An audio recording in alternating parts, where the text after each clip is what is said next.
একদিন হযরত আলী রাদিয়াল্লাহু তাআলা আনহু নামাজের জামাতে শরীক হওয়ার জন্য ঘর থেকে বের হলেন।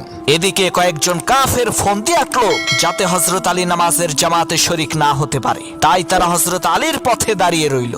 হযরত আলী তাদের কাছে আসলে তারা হযরত আলীকে জিজ্ঞেস করলো, আলী, আমরা তোমার কাছে কিছু জানতে চাই, দয়া করে আমাদেরকে বলবে সেই বিষয় সম্পর্কে? হযরত আলী বলল, কি জানতে চাও বলো। কাফেরেরা বলল, হে আলী, তুমি বলো তো কোন প্রজাতির প্রাণী ডিম দেয় আর কোন প্রজাতির প্রাণীরা বাচ্চা দেয়? সেই কাফেরদের প্রশ্ন শুনে হযরত আলী রাদিয়াল্লাহু তাআলা আনহু সাথে সাথে উত্তর দিলেন, যেই প্রাণীর কান বাহিরে থাকে সেই প্রজাতির প্রাণীরা বাচ্চা দেয়, আর যেই প্রাণীর কান ভেতরে থাকে সেই প্রাণীরা ডিম দেয়। সেই কাফেরেরা লক্ষ্য করে দেখলো কথা তো সত্য। তারা বিস্ময়ে বিমূঢ় হয়ে বলতে লাগলো, সর্বনাশ, আমরা নিজেরাও তো এই প্রশ্নের উত্তর জানি না। হযরত আলী কিভাবে এর নির্ভুল উত্তর দিল?